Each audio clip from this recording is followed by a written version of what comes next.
special Wednesday edition of Bet. He's Tyler Foljam. I'm Joe Fortenbaugh. This is the Bloody Mary Mimosa edition as college basketball has bumped us up in your life. Thank you for checking us out today. If you're Where's my bloody? Where's your bloody? Yeah. You're in charge of the bloodies. I'm in charge of the technical gaskets. Stuff. I forgot the bloodies. If you're watching us on Facebook or Twitter, thank you very much. We love you for doing so. If you want to check out this show plus more sports betting content, go to youtube.com/ESPN Sports Betting. Ravens, Steelers, take 3. One word, the Jimmy V Classic. We've got picks on 2 games for that tonight, but we begin, as we do each and every Wednesday, with a little game called Let It Ride or Cash Out. I will be making 4 statements. Tyler and I will then decide whether we're going to let it ride on the statement or we are going to cash out on the statement. Seems pretty easy, but let's see how your reflexes are today. Just wanted to test. Well, it landed in my seat at least. It's close. Did I earn that? Were we on opposite sides on Monday night? You've been doing really well lately, and I wanted to tell you that. Oh, well, thank you. A $1 roulette chip. I appreciate that. All right, friend. Are you ready? Ready. Let it ride or cash out. Tyreek Hill, Kansas City Chiefs wide receiver, lit the Buccaneers on fire, figuratively, of course, this past Sunday. 13 grabs, 269 yards, and 3 touchdowns for a fantasy performance in PPR leagues that totaled 57.9. Will that total be topped by any single player before the end of the season? Okay, Tyreek Hill's 57.9 fantasy points in PPR. I should phrase it more like a statement. Will be the most we see this season. I'm going to let that ride. That is a massive number. It's, ironically enough, only the second best by a Kansas City Chief ever. Go back to 2013, I think it was. Jamal Charles had 60 points in a game, PPR points, in a game against the Oakland Raiders at the time. I don't have to put money in the jar for that because they were technically the Oakland Raiders at the time. But I think Very good. 5 touchdowns, 4 on the ground, 1 in the air, something like that. But I'm going to let it ride. That's the highest total we see this season, 57.9 from Tyreek Hill. All right. You are going to let it ride. I, my friend, am going to go just the opposite on this one. I am going to be cashing out. Huh? 2 matchups I'm looking at between now and the end of the season that could top this. Number 1, nobody surrendering more fantasy points to opposing running backs this season than the Lions of Detroit. Guess who they are going to face in Week 15?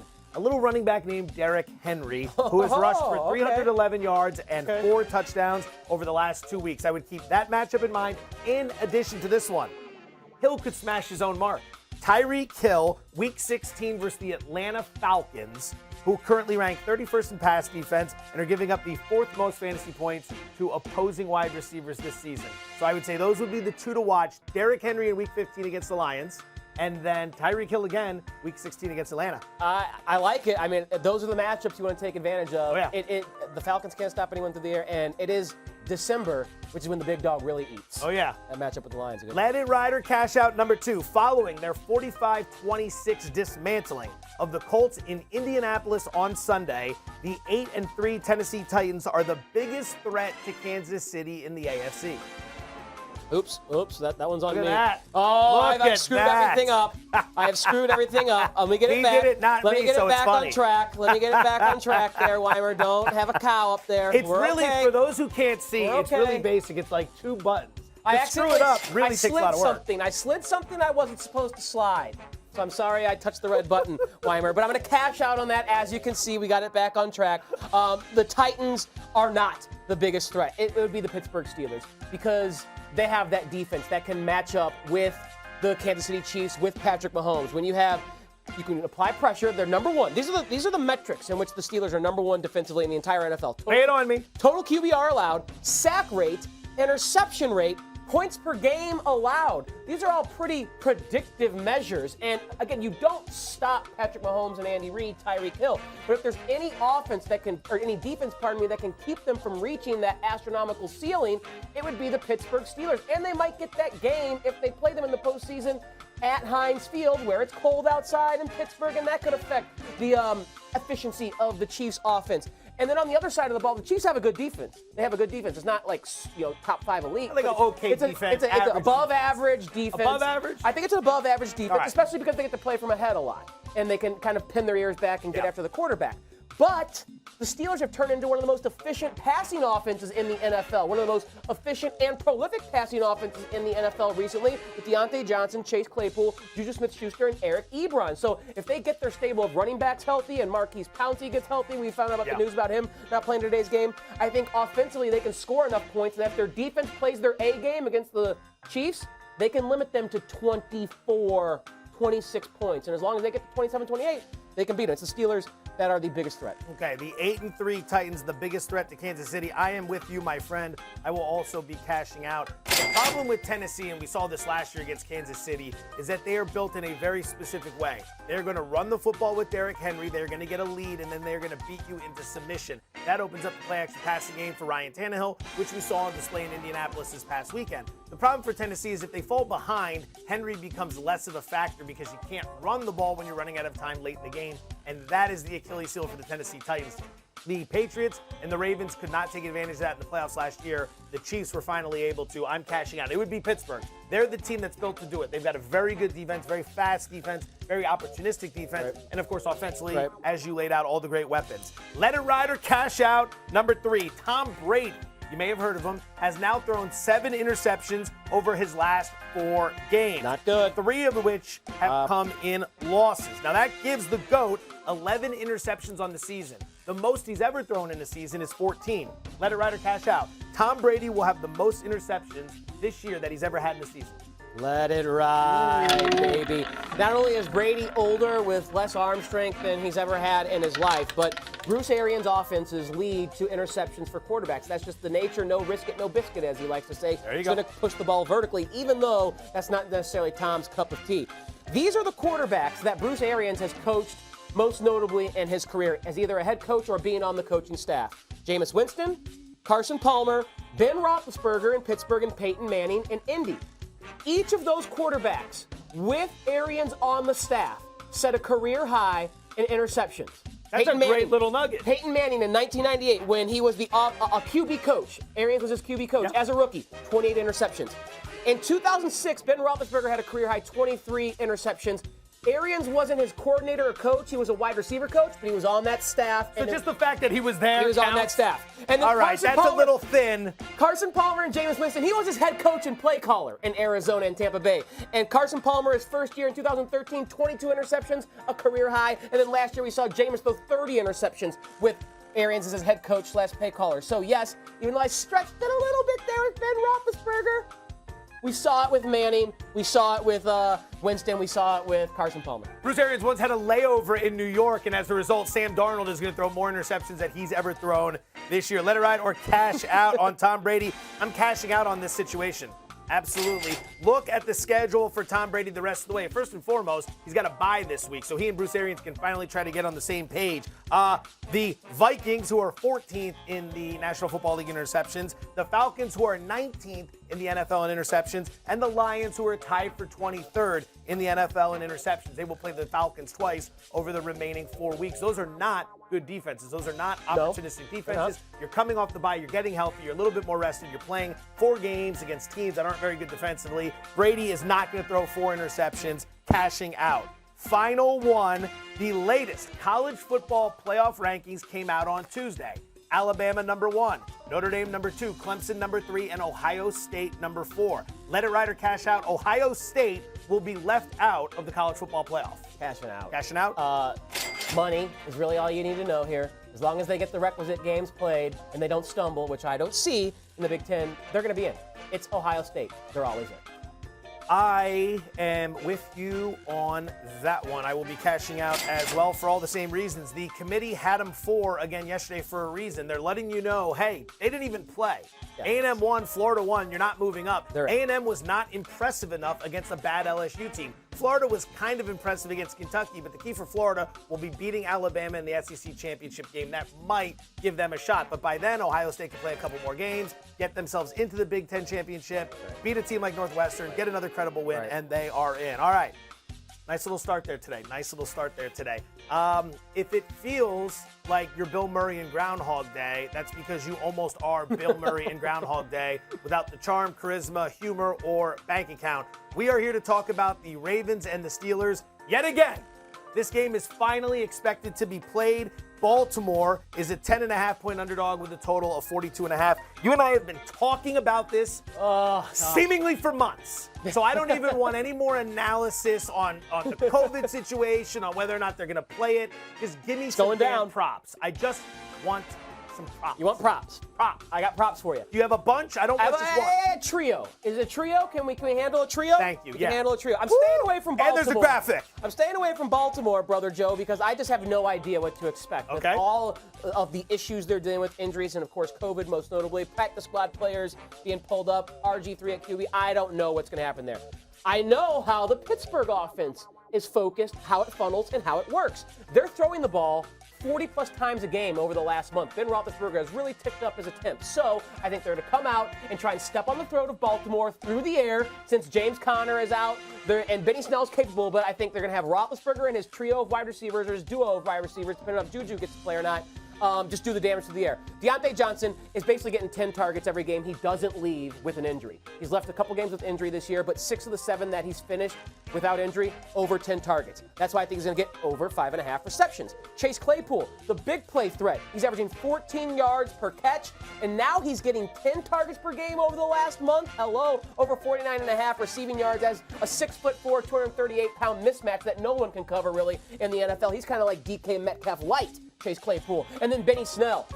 Marquise Pouncey injury hurts a little bit, but we also know the defensive line of the Ravens is ravaged. No Calais Campbell, no Brandon Williams, no Judon, their best run stoppers, their best pass rushers. Pernell all will be McPhee out. on the edge is out. McPhee, so with no competition in the backfield to share carries with, I like Snell going over that rushing total in the second half as Pittsburgh has a big lead and kind of grinds the clock out. I do think also Mike Tomlin, if they have that big lead in the third or fourth quarter, might pull some starters because the whole entire work schedule's been jacked up for the Steelers as they come off, get games delayed, and then have to play short rest next week. And so I think Tomlin's going to try and protect or have his starters on a pitch count, so to speak, if they have a big lead in the second half. All right, I got one prop for you. I don't have 3. I just have one. It's one I really like. It's a little counterintuitive to what you like, but it is Ben Roethlisberger under 266.5 passing yards in this game. He's only averaging about 253 passing yards per game on the season, and he's only hit this mark in about 3 of 10 games this year, but forget about all that. Game flow is what we want to discuss here. I see the Steelers getting up early. Yep. I see the Steelers holding the lead. I see the Steelers leading late into the second half. Roethlisberger won't need to throw the ball 42 times in this matchup. He will be running the ball with a little bit more success than they might normally have because of all the injuries on the Baltimore defensive line. And as a result, we're going to go under 266.5 passing yards. So hopefully he can get it to all your boys and then shut it down. Well, those are the weapons he has to throw to. So I do think my props, if they hit late in the second quarter, third quarter, by the time they're done kind of throwing the rock. Teamwork. Game picks, side, total, whatever you want to do, anything non-prop related, which way you going? I'm going to take a first half spread here. Okay. Because it's only 6.5 for the Steelers. You're an impatient man. You They got to win the first 30 minutes by a touchdown and an extra point. And again, the game script that I'm envisioning, the game script that I'm imagining comes to fruition that manifests itself at Heinz Field today is the Steelers, because this is their most heated rival, the team they hate the most, and the fact that this team, because of their COVID issues, has messed with their schedule and how they have to get ready for next week's opponent, and then the week after that, they're going to want to embarrass the Baltimore Ravens. So I think you see in the first 30 minutes, Mike Tomlin, Ben Roethlisberger, that entire coaching staff, that entire team, which is by and large mostly healthy outside of Marquise Pouncey, maybe Juju Smith-Schuster and James Conner, but they come out and just try and embarrass, step on the throat, and knock the teeth out American History X style of the Baltimore Ravens. Okay, that's such a graphic visual. That's what they're going to attempt to do, and I think 80% of the time, Joe, they're going to be able to go full Edward Norton on the Baltimore Ravens in this game. He got yoked for that movie. Yeah, he did. Yoked for that movie. And he was scary. Good depiction, great movie. If you haven't seen it, go check it out. But yeah, it's not exactly a laugh riot or a feel-good story if you're looking for one of those. Maybe not during the holiday season. Yeah, not during the holiday season at all. Maybe that movie's in March. By the way, a quick side note: you were lauding Bill Murray. I have a guy who thinks Bill Murray is overrated. That's a That's a Only person good I in don't want to be Kingpin. friends with. Only good in Kingpin. Bigger and McCracken. Bigger and McCracken. Fantastic. Only good in Kingpin, he said. On Daily Wager, I picked Pittsburgh -10. We did an early episode today. The line has since gone up to 10.5. I'm still sticking with it, although I don't like it as much because 10 is a key number. But I think the Steelers roll today. You laid out a lot of good reasons. Everyone's fixated on the Baltimore skill players who are out. The running backs, the wide receivers, Mark Andrews, the tight end. Look at the offensive line. It's in shambles. They lost Ronnie Stanley, their star, a few weeks ago in this Pittsburgh game, and they've lost 3 more starters for today's game. Robert Griffin III might get knocked out of this game because he's not very good at avoiding contact, sliding, getting out of bounds, things of that nature. I think the Baltimore offense is going to have a terrible time trying to put points on the board today. It's a low total. I'm thinking something like 24-10. Pittsburgh wins it. Lay the points with the Steelers. Moving along. Little game we like to play every now and again. It's called One Word. Very basic. Very difficult for 2 loudmouths like us, but it's called One Word. I'm going to lay out a statement. You give me the first word that comes to mind. Are you ready? Kevin Durant at 15-1 to win the MVP. Let's see here. I can't write technically right now on the bet screen, so I'll just say it out loud. Say it out loud. Say it loud and proud. Sucker. It's a sucker bet. Sucker bet. Yeah, Kevin Durant is coming back off of an Achilles injury, and he's going to be 31, 32 years old. We haven't seen him play in 16, 17 months, whatever it's been. And I don't know if he's going to be out there all 70 games. I think there's going to be some built-in rest for that Achilles. And he has to share the basketball with Kyrie Irving, who's, I know he had to share it with Klay Thompson and Steph Curry before, but he's not going to be averaging 30 points like he did in Oklahoma City and Seattle. He's going to be 25 points a game. The minutes are going to be down. The opportunities are going to be down. And imagine if they had James Harden, further complicating the usage rates in Brooklyn. Yes, sir. So it's a sucker bet for me. Kevin Durant is certainly one of the top 5 players in the NBA when healthy, but I don't think he's going to be an MVP this year. Kevin Durant, 15-1 to win the MVP. My word is Felicia.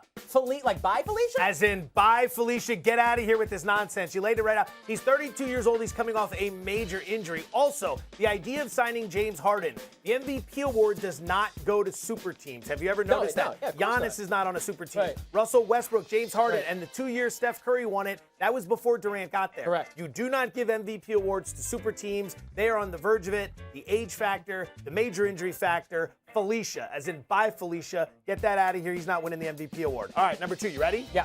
All right. Conor McGregor is coming back to fight. UFC 257 on January 23rd, ESPN Plus. He's going to headline against Dustin Poirier. Conor McGregor is -220 to beat Dustin Poirier at UFC 257 on January 23rd. Feels like I didn't need to say that twice, yet I was very redundant there. I'm going to call it biased. Biased. It's a biased line for Conor McGregor and what he used to be. Oh, I don't look think at Conor you. McGregor is the same Conor McGregor that we saw 4, 5, 6 years ago dominating this sport. Okay. Last time we saw him out, what happened to Conor McGregor? He got his whooped by Habib Nurmagomedov. Wasn't that 2 fights ago? Did he was- come back and win at the beginning of the year? Yes, he did. I'm sorry. He I take did- that back. he I did take get that back. beat I take pretty that back. badly. I take that back. I don't think Poirier is I take as that- good. you don't have to take it back. I take it back. I was wrong. But I will say this. Poirier's not as significant a fighter, as good a fighter as Nurmagomedov, his last loss. But to me, Conor, ever since he's been paid, ever since he's gotten his money and started his brand of whiskey and other things, he's had some issues with the law outside of the octagon as well. That's been his whole life. I don't think he should be a $2.20 favorite, $2.20 favorite over someone like Dustin Poirier, so I call it bias. All right, Conor McGregor -220 over Dustin Poirier at UFC 257. My one word, retirement. As in bet your 401k on Conor McGregor, and you'll be that much closer to retiring. Why would this guy, for all the reasons you laid out, come back to fight in a situation where he would lose? Let's think about this one. Conor's got a ton of money. He's got his whiskey. He's got his kid. He's got his life. He's good. There's no reason for him to ever get in the ring and fight again unless he wants to come back and pad another win on there. He's not coming back to lose. And Poirier's a guy he knocked out in the first round of UFC 178. McGregor's going to win this fight. Maybe it's inflated a little bit, but retirement is the word. You bet the 401k, you retire a little bit faster. All right, number 3. One word for the following statement. Gonzaga is +800 to win the NCAA tournament. That is ripe. Right. As in ripe for the pick, and take that apple off the tree right now and take a big bite of it. Careful, Eve. Because it's never going to be this juicy. Gonzaga is the most talented team in the country. They're the best team probably in the country. And I don't foresee this market being as nice to the Gonzaga number as it is right now. It's only going to go down. It's only going to get shorter. It's only going to shrink. So if you believe Gonzaga finally breaks through and wins a national championship in the Final Four, and this would be the year that they would do it based on the rest of the teams that we see and the fact that they are just loaded top to bottom on this roster with the best collection of talent, I think, in the entire NCAA. I think it's right. Grab it now. It's not going to get any better than this at plus 800 because they might go undefeated through their conference schedule. Gonzaga, 8-1 to win the NCAA tournament. Yawn. So the best team in the country has the shortest odds in the country. Wake me up when Mark Few gets to the Final Four. Something he's only done once since 1999. They got a great team, but I'm not about to get all excited about Gonzaga right now at 8-1 because all of a sudden they won a few games, although they have looked fantastic. This is the best team he's got. And I don't think they're going to lose during the regular season. So it's not going to get any better than this. All right. Big dog, little dog. Happy Wednesday. We're going to look ahead to the NFL schedule this weekend.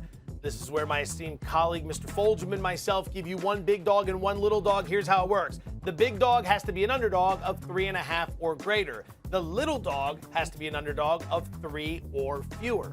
Pretty simple, but we tend to screw things like this up because they're not simple enough, even though this is as simple as it gets. I forgot. Didn't we name these two? I forgot. We may have, but they're just so handsome. Milo and Sticky. Big dog. Where you going?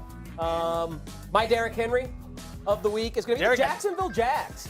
Okay, and they're 10-point dogs. Gross. Against the Vikings. Gross. I mean, again, every dog was either like 2 or 3 this week or like 7 or more. There was no like 4 or 5 or 6-point dogs this week on the NFL card. But the Jags have covered 3 of the last 4 games as touchdown or more underdogs. And they have, I think, the offensive weapons to kind of hang with the Vikings. The Vikings don't have a very good defense at all. And Mike Glennon looked capable in that start against the Cleveland Browns. If DJ Shark, Chris Conley come back, we know how good James Robinson has been, and you can run on this Minnesota Vikings team, and Kirk Cousins is the type of quarterback who will go from throwing 3 touchdowns and no picks one week to throwing 1 touchdown and 3 picks the next week. Yes, he is. So with his erratic kind of play and kind of inconsistent type of play, I think the Jags, as a 10-point dog on the road, can go into Minnesota, and if Glennon just plays a B+, A- game, which might be asking a lot, they can hang with the Vikings, keep it within 1 score, and then anything happens. Gotta limit Dalvin Cook. Can't let the running game get going to the point where he runs for 200 yards. I like that. My big dog this week will be the Washington football team. Loved it at plus 10. Now it's sitting around plus 9.5, but I'd still play it. I love the spot. Washington's going to have almost 2 full weeks to get ready for this game because we last saw them on Thanksgiving, and this is a Monday nighter. It's been pushed back. Why? Because they're playing the Pittsburgh Steelers, who are playing the Ravens today. So it's a short week for the Steelers and a long with the time for Washington. That's advantage number 1. Number 2, Washington can play some defense. And number 3, Pittsburgh tends to come up a little bit flat in these spots against inferior opposition. They're going to come off a big game. I think Pittsburgh ultimately wins, but it's going to be a lot tighter than expected. Like that Pittsburgh Cowboy game we saw a few weeks ago, Washington plus the points. Small dog, an underdog of 3 or fewer points. Which direction? Yeah, there's a lot to choose from on this particular slate. I'm going to go with the Detroit Lions. They're field goal dogs visiting the Chicago Bears. Why? Well, a couple things. Their offense might be a little more explosive. DeAndre Swift might be back from concussion protocol, and who knows if Kenny Galladay will be back. Of course, raising the floor and ceiling with Matt Stafford for the Detroit Lions. So if their offense is better, that is good against the Bears defense we know is good. However, I think this Detroit team is going to be inspired and free because now they've been released from the shackles that were Matt Patricia and his pencil and his beard. So a little addition by subtraction. Addition by subtraction. I think they're going to be much in the same way the Houston Texans kind of had a rebirth, like a phoenix rising out of the ashes. As well. The Falcons as well. I think that's going to happen with the Lions because Patricia, I don't think, was well liked. And I also think the Chicago Bears are kind of going through that right now with Matt Nagy. I think players in that locker room are looking around and going, what do we got to do? They know they don't have a quarterback. The defense is starting to, I think, kind of like not lay down, be like, put their hands in the air and be like, okay, we can't keep everyone to 7 points in the NFL in this day and age. Like, you got to score more than 14 points, Mitch Trubisky or Nick Foles. So I think there's some dejection in that Bears locker room, some spirit in that Lions locker room. I like them as the dogs on the road. All right, I like that one as well. Short dog, little dog for me this week, 3 or less. The San Francisco 49ers plus 2.5 against the Buffalo Bills. This game should have been in Santa Clara where the Niners play football, but Santa Clara County not allowing things like this anymore, so the game will be played in Arizona. I believe where the Cardinals play at the Big Toaster, which is where they're going to be playing this weekend. Buffalo has looked very, very good, coming off another nice win against the Chargers, but the Niners are getting healthy. They just beat the Rams for the second time this season. They're not all the way healthy, but the defense is healthy, and you can run against the Bills. And that's a problem because Kyle Shanahan loves to run. No one can draw up a rushing attack like Kyle Shanahan. San Francisco plus 2.5 in Arizona against Buffalo. A lot of disclaimers there you got to get through in order to lay out that game, but here we are. All right, tonight we got a little college basketball. One of the first times we've hammered home some college basketball on this fine program. The Jimmy V Classic, 2 big matchups. It's going to be Gonzaga and West Virginia on ESPN at 7 Eastern, followed by Baylor and Illinois. Again, ESPN, that'll be at 10 Eastern. Gonzaga laying 8.5. You were talking about them a little while ago. Total of 156.5. What are you doing here? Yeah, I think I'm going to lay it with Gonzaga. I know West Virginia and that style that Huggy Bear likes to employ is difficult to kind of prepare for, but Gonzaga has the personnel, and Mark Few is a good coach. I just think they're the best team by, a significant margin in college basketball, so I'm going to keep betting on Gonzaga until they let me down. I don't think they're going to do it at all this year. You and I will go ahead and make a nice little roulette bet on this one. Here we go. Nice. That was you did that intentionally. Now it's a bit that he's dropping all of them. We see through you, Mr. Fulgham. I will go ahead and take West Virginia in this situation. Gonzaga has been fantastic this year. I think they've scored 190 or 198 points in their first couple of games. So why is the total dropping in this game? We're not focused on that. We're focused on West Virginia and the defense they play. 4 starters are back from last year's team, which started the season 18-4. They actually beat Baylor by double digits late in the year. They're a pretty good team. They got one of the best front courts in the entire country, a lot of size. Gonzaga's going to have to try to contend with that, and they don't move at a ridiculous pace. They're a little bit slower than most teams, so if we can slow the tempo down, if we can play some really good defense, and I'm going to get 8.5 points in my pocket for the matchup that is going to be the toughest to date for Gonzaga, I'll take West Virginia. But I will also say this. Wouldn't be surprised if Gonzaga blew the doors off them because they are supposed to be that good according to everybody. That's what I'm told. We'll see. We will see that tonight. All right, game number 2. This is 10 p.m. Eastern, Jimmy V Classic. Second half of the doubleheader, Baylor and Illinois. Baylor is going to be laying 4.5, totals 143. What do you like here? Yeah, you see that little note on the graphic we see there. Baylor 2-10 versus AP top 10 competition, which is the worst win percentage all time with at least 5 games. Illinois, I'm surprised to see them ranked 5th in the country, but they do return a lot of talent, and I'm going to take the underdog in this one. I'm going to take the head start with the Fighting Illini. I think these two teams match up well. Their strengths mirror each other. Tremendous rebounding teams, both of them very good shooting teams and defending as far as the paint and the three-point line, both very, very capable in that regard. The difference, though, I think, Baylor is a terrible free throw shooting team. They're shooting like 50% from the charity stripe this year, so I think that can be the difference in maybe a backdoor cover for Illinois, a few missed free throws down the stretch. I do think Illinois can win the game outright, so that's why I'll take the 4.5-point head start. But even if Illinois is trailing late and trying to foul, I think they'll get it close because Baylor will likely miss the front end of 1-and-1s or go 1 for 2 at the charity stripe. They're just not a good free throw shooting team, and I love that when I have a dog late in games when the fouling is happening. All right, I like it. I am going to be Johnny Wet Blanket or Joey Wet Blanket because I'm going to go under 143 points here. No one wants to root against scoring, but I see there as an opportunity in this one. I misspoke on the last one. I was talking about Gonzaga scoring 198 points for their first 2 games. What I meant to say was it's Baylor who scored 198 points for their first 2 games. Why do I bring that up? Why is this total at 143 for a team that's averaging almost 100 points per game? Big step up in competition. Illinois can play defense. Baylor is 7th in adjusted defense this season. They're good. And again, we talked about tempo in the last conversation with the West Virginia game. Baylor 255th in adjusted tempo, Illinois 130. Why do I mention that? Slower tempos, better defenses, grind the game down a little bit. You got 2 teams that are shooting incredibly too. Yeah, Baylor's awesome 50% from deep so far this season. That kind of mitigates the free throw issues, but I think 47% is Illinois from downtown. So far, they are 46.9%. Yeah, 47%. So you went over. If this were Price is Right, you would have lost there by that 10 percentage point. All right, so there you have it. The under in that game. We're finally going to be watching Ravens Steelers. It better live up to all the expectations, which is just injury-ridden. It better live up to my card. It better live up to my card. You have issue with my guy saying that about Bill Murray. I do, very much so. We'll talk about that later. For you guys, enjoy the games. We'll see you tomorrow. He's Tyler. I'm Joe.